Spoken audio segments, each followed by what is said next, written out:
Hello and welcome. You're watching To The Point. After the worst possible result, what steps does the Congress party need to take to restore its fortune? Although that's a question that Congress seems reluctant to face up to, it's the very question we ask in part 2 tonight. But first, after its overwhelming victory, the Aam Aadmi Party faces the challenge of fulfilling its multiple election promises. How easy or difficult will that be? And will it present a clean government to the people of Delhi, or could it make the sort of compromises we've so often seen in the past? Those are the issues I shall put in a moment to one of the most senior leaders of the party and its chief spokesperson, Yogendra Yadav.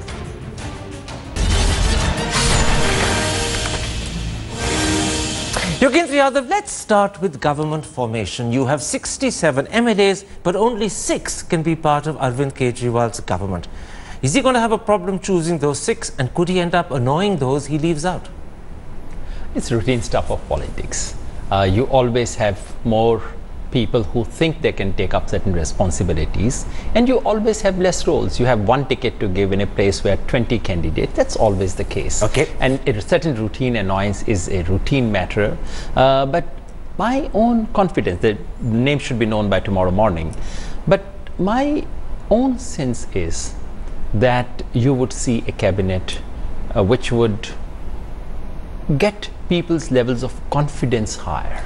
A lot of that depends upon one key question. Will Somnath Bharti, your former law minister, a man who's charged with outraging a woman's modesty, molestation, criminal intimidation and promoting enmity, be made a minister? You want me to answer this question now, before the names are announced tomorrow morning? I want you to give me an assurance as chief spokesperson, as one of the most senior leaders of your party, that a man with that background should not be a minister. Karan, the case of Mr. Somnath Bharti has been discussed enormously. I think it's you must also be tired of discussing the case. So are we. We gave him a ticket. He is an honorable member of Legislative Assembly. Yes, there have been all these cases that you mentioned. The fact is that we had instituted that the Lieutenant Governor of Delhi, who was not under our influence, had instituted a judicial inquiry. We are waiting for that.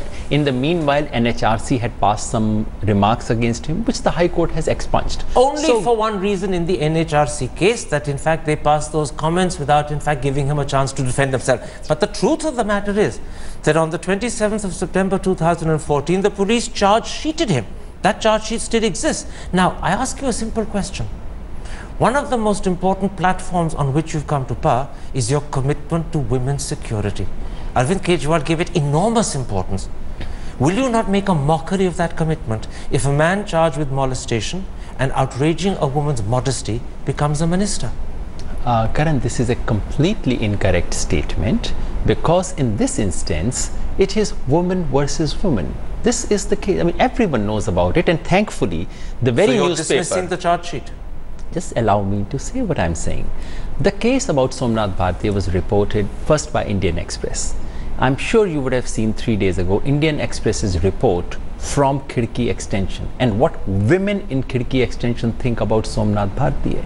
This happened to be one of the... They clearly said this action has made him so popular among women voters. This was a case of one set of local women against another set of women who happened to be from outside India. This is not a case of a man getting after women. It's women who came to him and said that... The charge sheet does suggest very clearly, not suggest, state very clearly that he's accused of molestation, outraging a woman's modesty.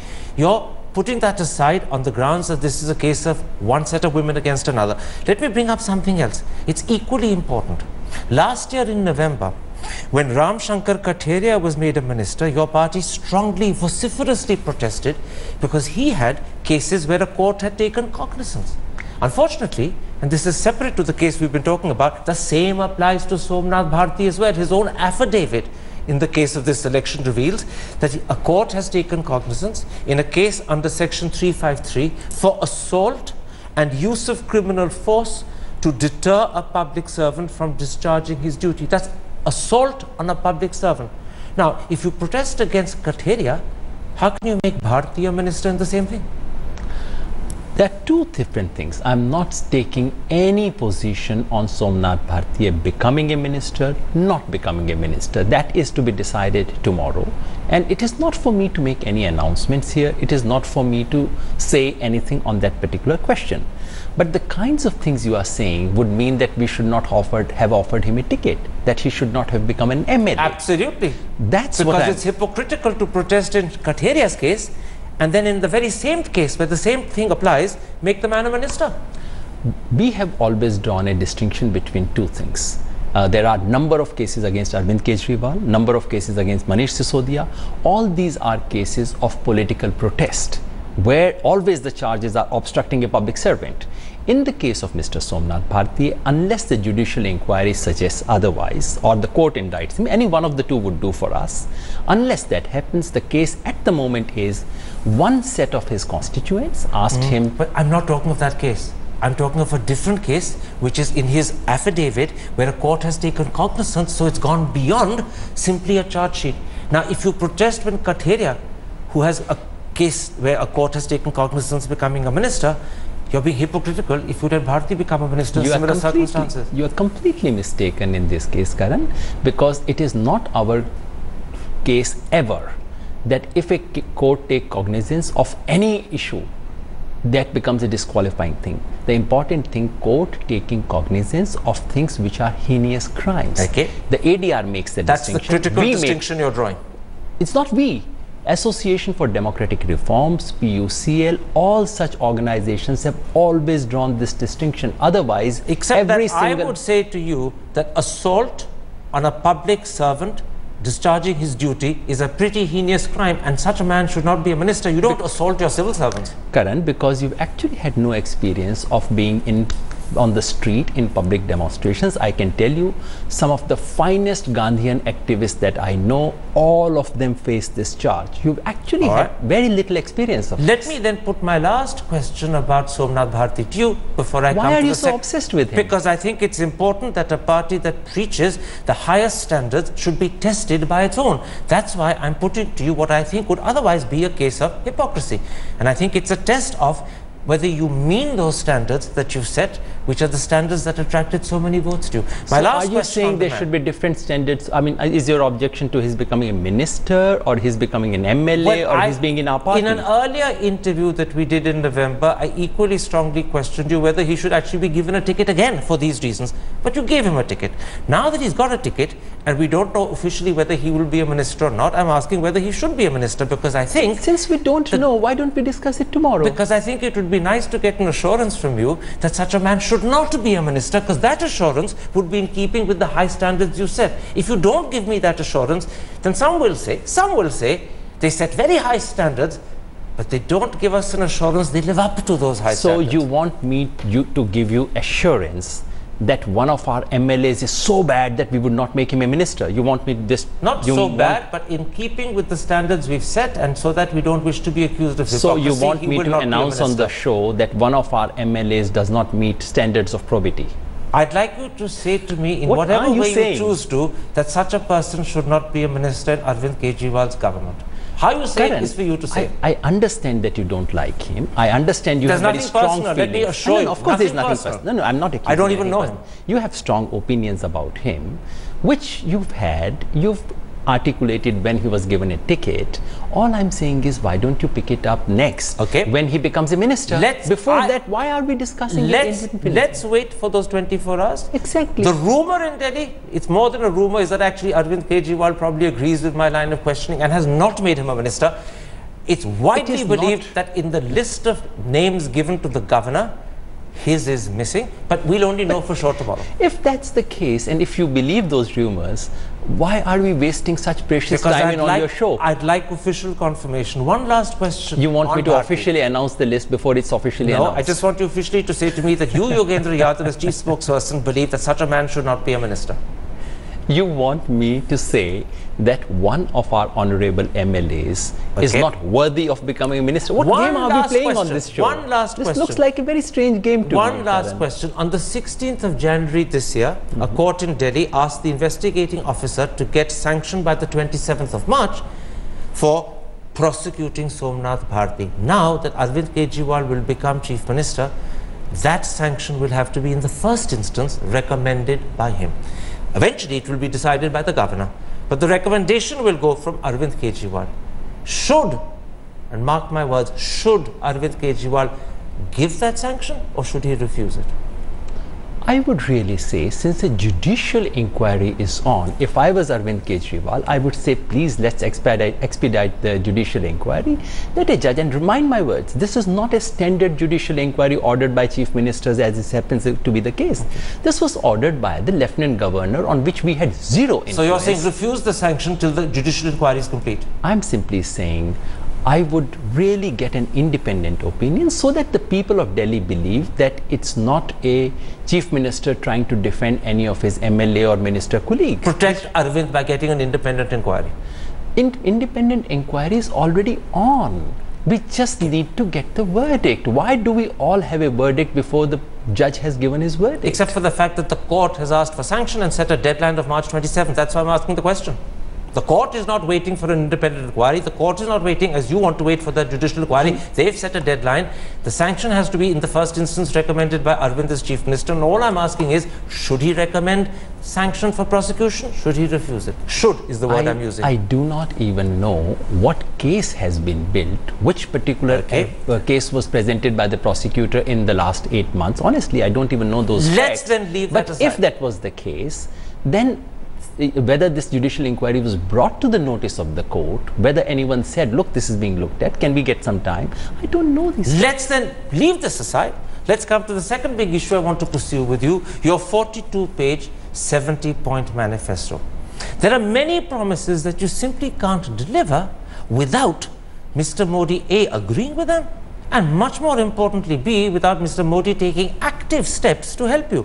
I'm talking about statehood of Delhi, I'm talking about the Lokpal Act, I'm talking about the Swaraj Bill, and possibly also your commitment to restructure the DDA and MCD. Now, how do you propose to get Mr. Modi's support for these proposals? Karan, you probably didn't get time to read our manifesto. We have not promised statehood. Why don't you read it, since you're so well prepared? Why don't you read those lines? You're saying to me that statehood is not a promise? I'm asking you, I'm challenging you on this show to right now read those lines. Why don't you read it? You may be right. I'm simply asking for clarification. Karan, every paper has said that statehood for Delhi is one of your demands. Today, Manish Sisodia has officially said on another channel that when he accompanied Arvind Kejriwal to meet the Prime Minister, they raised this demand. And Manish Sisodia also said that although they'd got no assurance from the Prime Minister, they were told the Prime Minister would look into the matter and seriously consider it. All of which suggests that the papers, when they report that this is one of your demands, statehood for Delhi, are correct. You're telling me it's not a demand. Karan, I've known you to be a very meticulous researcher. I know you read things before you come on the show, unlike many other anchors. Why don't you read that to me? I don't have your manifesto with me. Exactly. That's the whole point. So just answer my point. It's not there for a demand. No, so don't hold me in the dock. Probably it's the other way around. You have not read the manifesto. The manifesto simply says the following, from what I can recall. It says that Aam Aadmi Party will, within the constitutional frame, use its moral and political authority to try and seek full statehood for Delhi. Precisely. Because that is not. That's not very different from what I'm saying.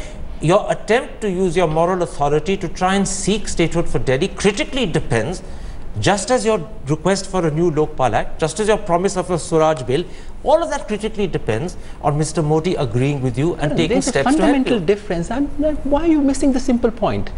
The Delhi Vidhan Sabha has zero role in passing this, and therefore it would be utterly stupid of any government to promise that they would do it. We have not committed that stupidity. Even your attempt to exercise your moral authority, its success depends upon Mr. Modi agreeing with you. So I come back to my question. How do you propose to get Mr. Modi to support that demand? So now there are two things. Number one, we have never made any such promise is a promise is a promise. You promised to exercise your moral authority. There are two different things. One is I promise to Karan Thapar, I'll get you Arvind Kejriwal interview tomorrow. The other is I'll try. I'll speak to him. Let's see what happens. What about two different things? I accept the difference you're making. Yes. You will try, and therefore, if you fail, it's not a promise you're letting down. Because an attempt to try doesn't guarantee a promise to succeed. It is, which would be a foolish on the part of anyone who has read the Constitution of India to promise a statehood from a state government of Delhi. What about your commitment to passing a new Lokpal Act? What about your commitment to the Swaraj Bill?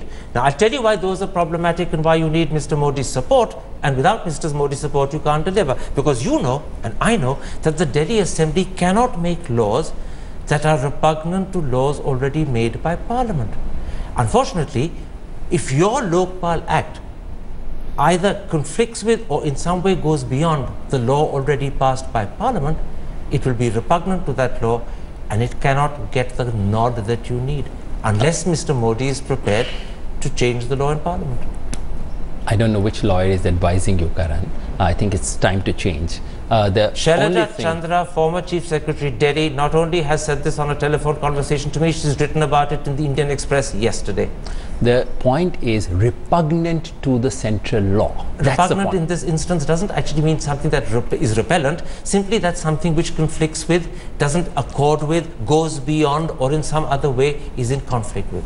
If we carry the spirit of the basic Lokpal Act beyond what anyone else has provided for, to my mind, it is very much in accordance with, and that is for the courts to decide, number one. Precisely. Number so when two, you say to my mind, and it's very much for the courts to decide, you're actually agreeing with me that there is a legal issue here.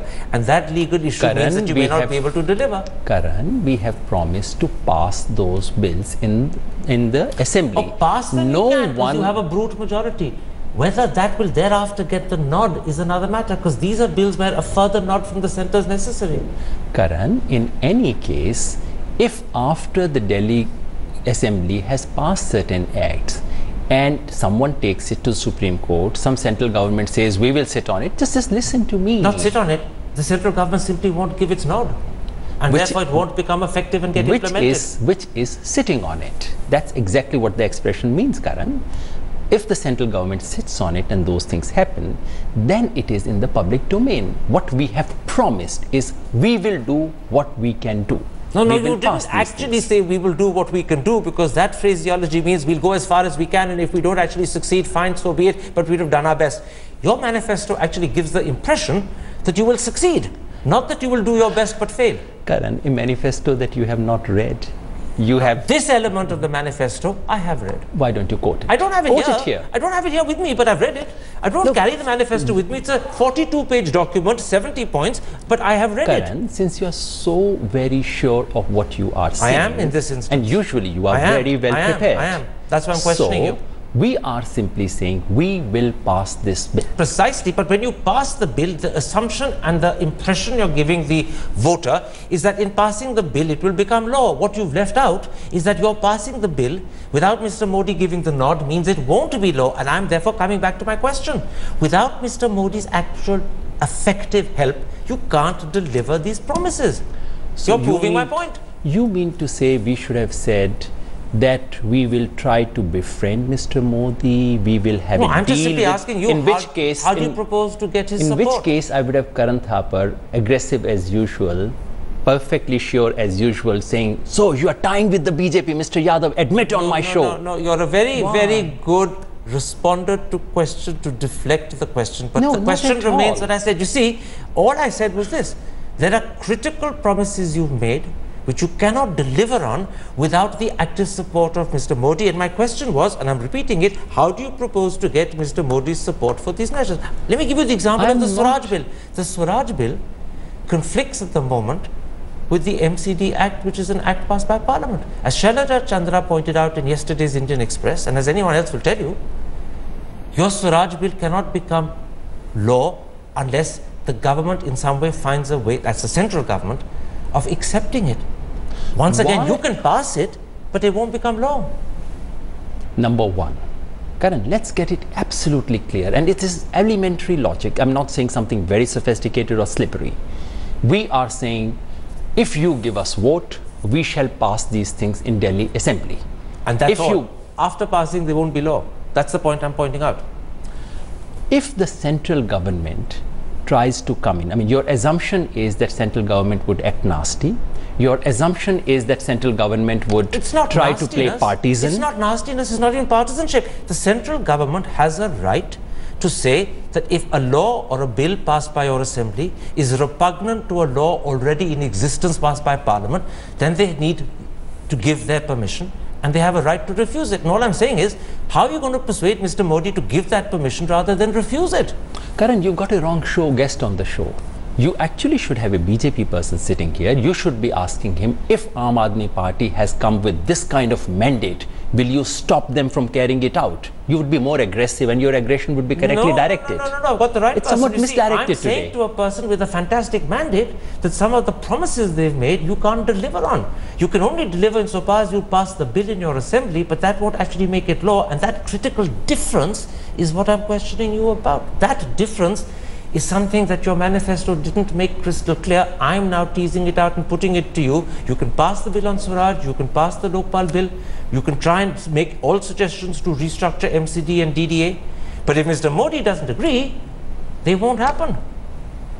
You probably know that he would not agree.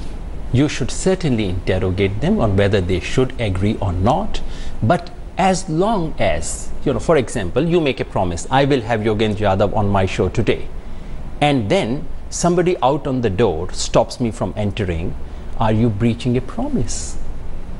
I don't think the two situations are analogous.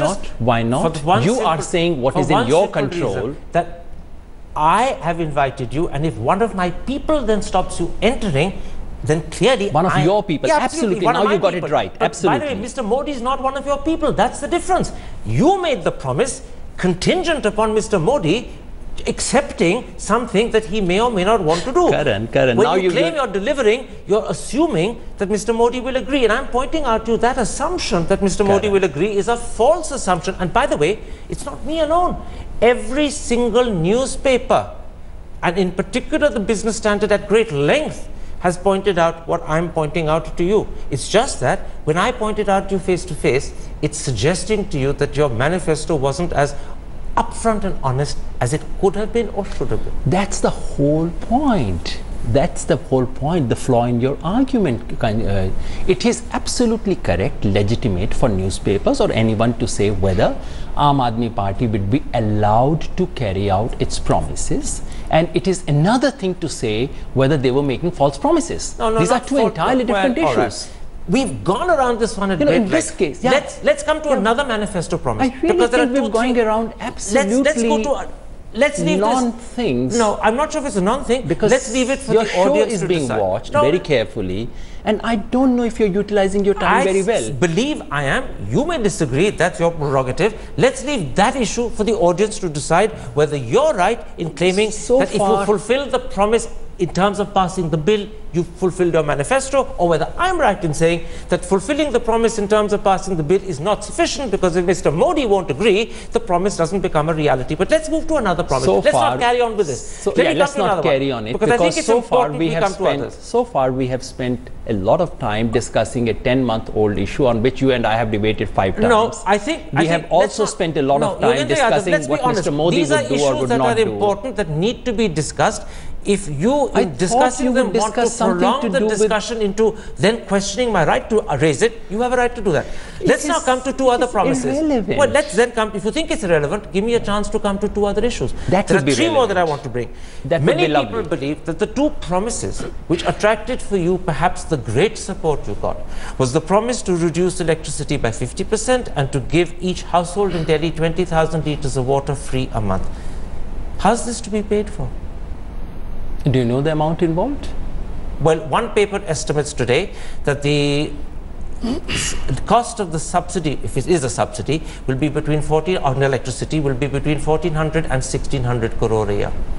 And do you know how long it will continue? But that depends upon how you do it, you see. That's why I'm asking you, how do you propose to pay for it? Again, why I'm asking you, Karan, have you had the time to read the manifesto? Absolutely, I have. And you see, by questioning whether I've read the manifesto, all you're doing is deflecting the argument rather than answering the question. Karan, and I think you should now adopt a new tactic, because this is simply being obstructionist. Karan, I'll tell you why I asked the question. You have a show on my manifesto and I can't even ask you whether you've read it. I've read it. The point is, every time I say I've read it, you then ask me to repeat the lines. I don't carry your manifesto to repeat the lines. The question I'm asking is this. Look, let me finish the question, then you answer it. If the cost of the reduction in the price of electricity is to be a result of rationalization of electricity bills and an audit of discoms, it could take a substantially long time to happen. Months, possibly, arguably, over a year. However, if you want to do it immediately, you'll have to do it by subsidy, which is precisely what you did the last time you were in power. And if you do it by subsidy, it means the taxpayer is paying. Now, which is it? Will it be done as a result of rationalization and auditing, in which case it won't happen for at least a couple of 8-9 months possibly, or a year? Or will it happen by subsidy, in which case you and I and other taxpayers are paying for it? Which is it? Okay, now can I answer? On water, Delhi already had a 150 crore rupees subsidy before our first government came. This additional subsidy would cost 250 crore rupees, part of which would be met by cross-subsidizing those who consume more than 700 litres. So the taxpayer will pay for it? Sorry? The taxpayer will pay for it. Karan, who is a taxpayer? The poor person who goes in the morning and buys a salt is a taxpayer. I'm not saying one type as opposed to another type of taxpayer. I'm simply clarifying this subsidy on water the taxpayer pays for. You've just made it clear. Yes, sir. What about electricity? Karan, the government pays for it, and the government is run by taxpayers' money. Absolutely. Unless there is a loot involved in this. So the taxpayer pays for it, and the taxpayer benefits from it. And is that also the case with the electricity? If you allow me to say that, on the water thing, taxpayer pays and taxpayer benefits. Please remember, the beneficiaries are also taxpayers. This whole language of taxpayer pays for it assumes that only 10% are taxpayers, others are not. What about electricity? On electricity, we have said that we would have audit, and pending the audit, as an interim relief, we would offer subsidy of 50% flat, we which don't would know cost. how long that interim relief will have to run. It could be a year, it could be less. Or much less. Going by this morning's report, there is a report this morning which says that CAG audit has already found substantial confirmation of Aam Aadmi Party's reading of the Delhi It's a newspaper report at the moment. The actual audit is neither with you nor me, so we're only relying on a newspaper. So, you're hoping that the subsidy will be for a relatively short period, not a long period. But what we have confirmed is that in the first instance, both the water and the electricity will be covered by subsidy. In the case of water, not just in the first instance. Right through, in fact. Of course, we are saying that. Okay. And it would be cross-subsidized. What you have not realized is that there is a cross-subsidy. Cross-subsidized simply means that one lot of taxpayers will pay a little bit more than others. Which means that in a water scarce which is not good news for them, although it is good news for others. Karan, it's a very good news environmentally. Those who use water excessively will pay more for it. In a water scarce city, the most ecologically sensible policy water, you're talking about the environmental concern. Let me put this to you. The Times of India yesterday says that the Haryana Chief Minister, Mr. M.L. Khattar, has said that Delhi cannot rely on Haryana to fulfill its water needs. Separately, the Business Standard has revealed that Delhi already faces a 24% shortage in water, and the overall loss because of faulty distribution is said by the paper to be 40%. In those circumstances, if you now start giving each household 20,000 litres a month free, you could end up grossly exacerbating Delhi's water problem rather than ameliorating it. You may ameliorate for some who have no water at all, but overall for the city, you could create a bigger problem. It's factually incorrect. You don't realize what